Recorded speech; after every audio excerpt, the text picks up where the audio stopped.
संगठन की स्वतंत्रता प्रत्येक नागरिक का मौलिक अधिकार है, जो उसे शांतिपूर्ण और निष्कपट ढंग से इकट्ठा होने की आज़ादी प्रदान करता है।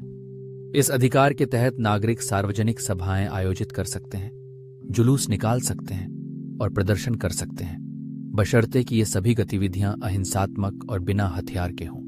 यह स्वतंत्रता केवल सार्वजनिक स्थलों पर लागू होती है और इसका मूल आधार शांति और कानून का पालन है। इस अधिकार के अंतर्गत वे सभी सभा या समूह सम्मिलित नहीं हैं जो हिंसक हों, अव्यवस्था फैलाएं या सार्वजनिक शांति भंग करें। यदि किसी सभा में हथियार हों या वह दंगा, हंगामा या अशांति का कारण बनती है, तो ऐसे मामलों में यह स्वतंत्रता लागू नहीं होती। इसके अतिरिक्त इस अधिकार के अंतर्गत हड़ताल करने का अधिकार नहीं शामिल है, अर्थात नागरिक कानून के दायरे में रहते हुए ही अपनी आवाज उठा सकते हैं। सरकार इस अधिकार के प्रयोग पर कुछ युक्त प्रतिबंध लगा सकती है। मुख्यतः 2 आधारों पर राज्य सरकार सीमाएं तय कर सकती है। पहला, भारत की संप्रभुता और अखंडता की रक्षा। दूसरा, सार्वजनिक व्यवस्था बनाए रखना, जिसमें ट्रैफिक, नागरिक शांति और कानून व्यवस्था की स्थिति शामिल है।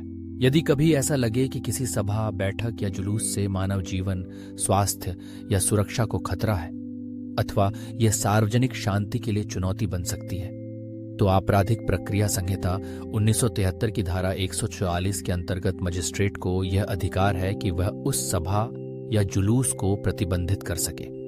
इसका उद्देश्य है कि समय रहते अनुशासन बनाए रखा जाए और किसी भी प्रकार की अफरा तफरी या हिंसा को रोका जा सके।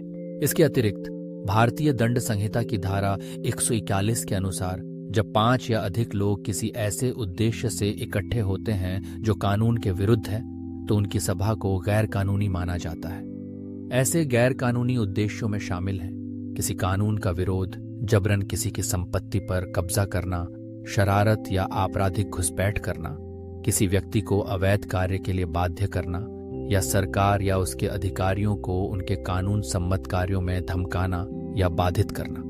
इन सभी कानूनी प्रावधानों का उद्देश्य सिर्फ इतना है कि नागरिक अपनी बात खुलकर, सुरक्षित और लोकतांत्रिक ढंग से रख सकें, मगर साथ ही साथ देश के हित और शांति व्यवस्था को भी कोई नुकसान न पहुंचे।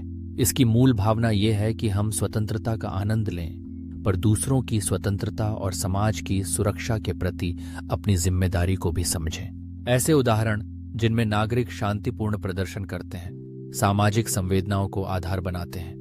इन आंदोलनों ने न केवल जनजागृति उत्पन्न की, बल्कि सरकार तक आमजन की आवाज भी पहुंचाई। जब भी कोई परिवर्तन या सुधार